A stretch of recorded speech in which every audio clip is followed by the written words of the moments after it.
Voltando agora para a nossa aula de história. Sabe por que eu gosto de história?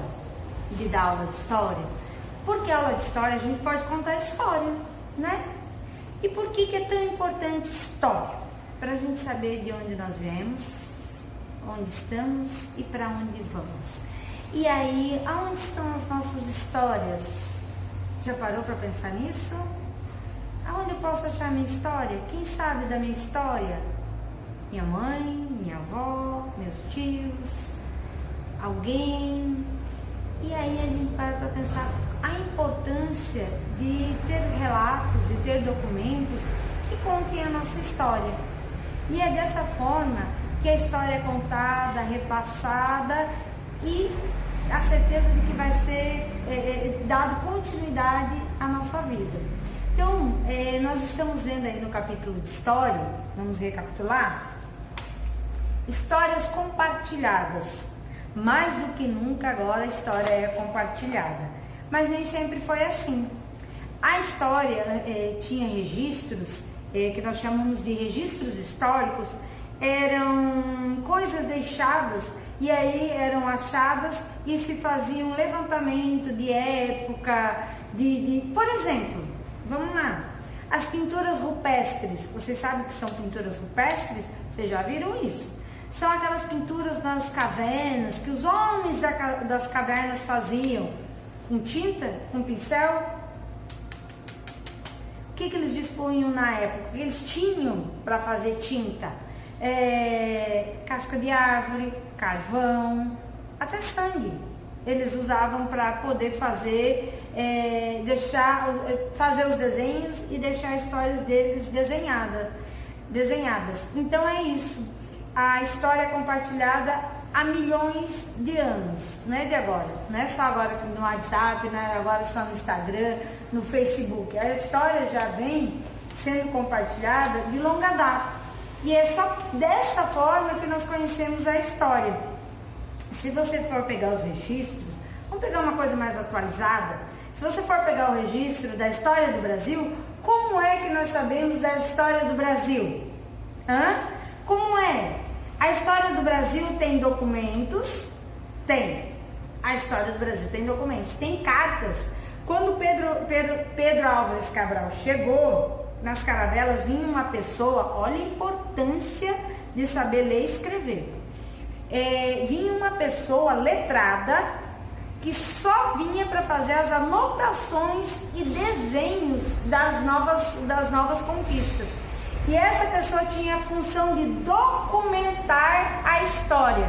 E a história foi documentada do Brasil desde sempre assim, através da escrita.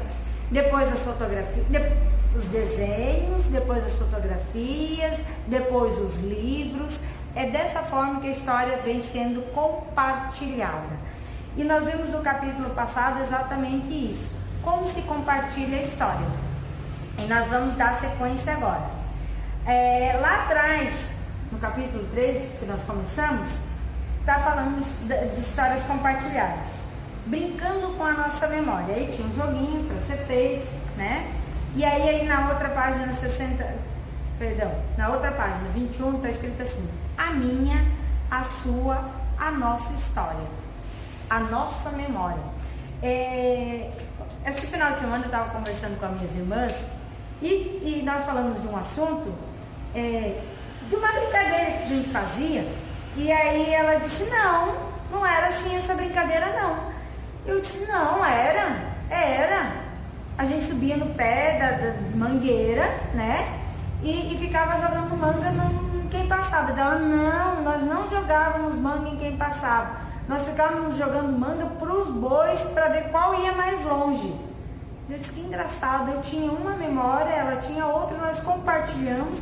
E aí começou a florescer realmente na minha cabeça, na minha memória, que era dessa forma. Mas ninguém vai jogar manga nos outros não, hein? Pelo amor de Deus. E não vão contar que eu contei isso, viu? Isso é uma memória de infância. É pra contar. Ninguém vai contar, né? Pronto. Então é isso. Essas memórias são compartilhadas. E a importância disso de compartilhar é que outras pessoas vão conhecer e vão dar continuidade à história. Vamos lá então hoje, página 22. Onde encontrar a história? Pegou o livro de história? Rápido! Bora, gente, já acabou a aula de português. Minha nossa! Bora! Não tem menino pra brigar, não tem menino pra corrigir a agenda, não tem menino pra ir no banheiro. Aí a aula fica muito rápida. Agora vocês têm que ir rápido aí em casa também. Pronto? Pegaram o livro? Vamos fazer leitura. Adoro, né? Eu adoro. Vamos fazer a leitura? Onde encontrar a história? A disciplina que estudamos para compreender a vida das comunidades do passado é chamada de história. Então, a disciplina que nós estamos vendo, história, mas não é história só história contada, é a história de outras pessoas que foram compartilhadas. Ao estudar história, as pessoas procuram entender as ações dos seres humanos em diferentes épocas e lugares. Há muitas formas de estudar história. Ver fotografias, roupas e móveis antigos. Eu adoro móveis antigos. Entrar em casas antigas, eu fico viajando. Quem será que morou aqui? Tem algumas casas aqui lá no centro de Fortaleza, bem antigas.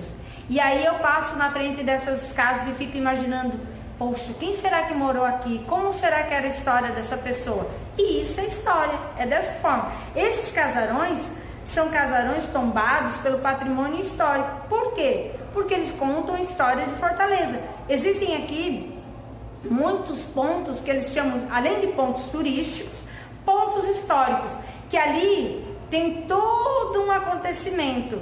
Sabe ali perto da Marina, que tem o forte da polícia? Pesquise lá o que foi lá. Se eu contar para vocês que ali, se você procurar nos livros de história, sabe a Igreja da Sé? Chamava de cemitério de baleias. O mar batia na encosta. Pense aí. Mas isso é uma história pra gente contar depois. Vamos aqui. Voltando, né, a nossa leitura. Menino, se você deixar, eu fico aqui e aí não pode falar, aí não dá certo não. Vamos lá, vamos ler essa história aqui. Há muitas formas de estudar história. Ver fotografias, roupas, móveis antigos, ler cartas, que hoje ninguém nem mais escreve carta, só chega carta de cobrança.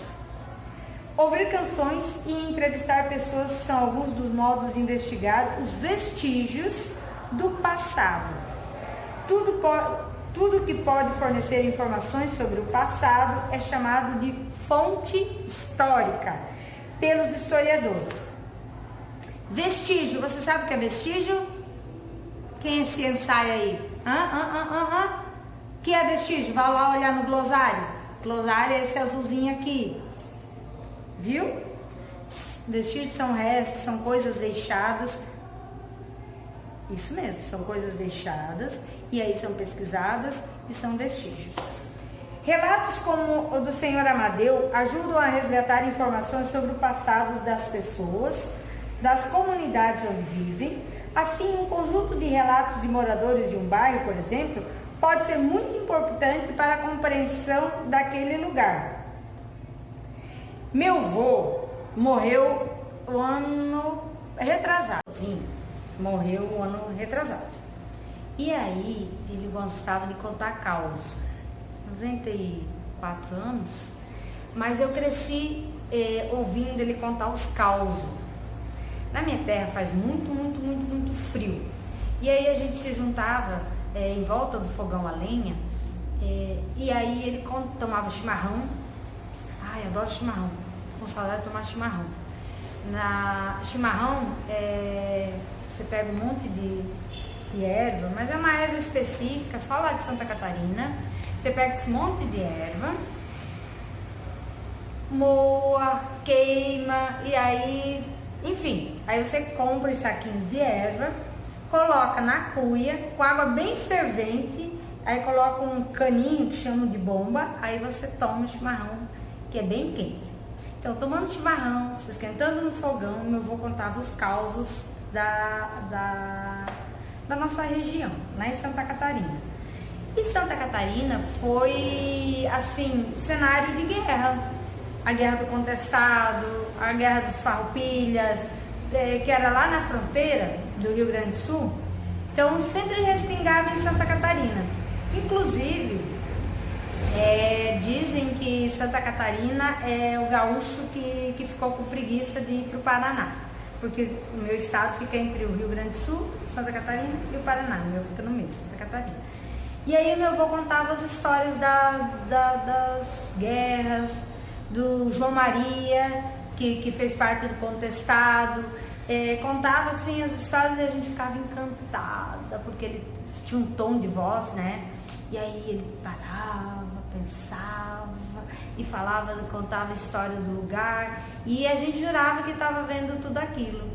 E aí depois, né, a gente vai crescendo, vai para a escola e vai vendo que o que o vô falava era verdade, que realmente fazia aqueles causos dele, faziam partes de pedaços da história do lugar. Então, assim, ouvir as pessoas mais velhas é muito rico, é muito bom, você aprende muito. Então, se você tiver a oportunidade, converse com o seu vozinho, com a sua vozinha, com o tio mais velho. Enfim, é muito legal ouvir histórias. E isso enriquece, isso engrandece o nosso aprendizado. Então, a importância da história é essa, é contar a história. Vamos dar sequência, né? Senão não paro de falar hoje. Como eu disse, relatos do Sr. Amadeu ajudam a resgatar informações sobre o passado das pessoas e da comunidade onde vivem. Com certeza aqui deve ter aqueles senhorzinhos que contam a história de Calcaia, quem chegou primeiro, como que era o município, aí os interiores afora que vivem nessas chácaras, nesses ranchos, tão bom, né? Enfim, vamos lá, página 23. Agora é o X da questão. Agora você vai ter que pesquisar. Se a gente estivesse aqui, você ia me contar uma história antiga da sua vida. Ah, pronto, muito bem. Você vai conversar com alguém mais velho e vai perguntar histórias da infância dessa pessoa. Ana Rieta, não venha perguntar pra mim, viu? Que eu não sou velhinha. Só um pouquinho. Você vai pesquisar com as pessoas histórias do teu bairro, da tua rua, uma história bem antiga da tua família, tá certo? E aí você vai me contar, belezinha? Aí você posta no nosso zap, você contando a história que você ouviu, mas tem que ser a história da sua família. Patrimônio cultural do seu bairro. Tô pensando, qual é o patrimônio do meu bairro? Eu moro no Icaraí.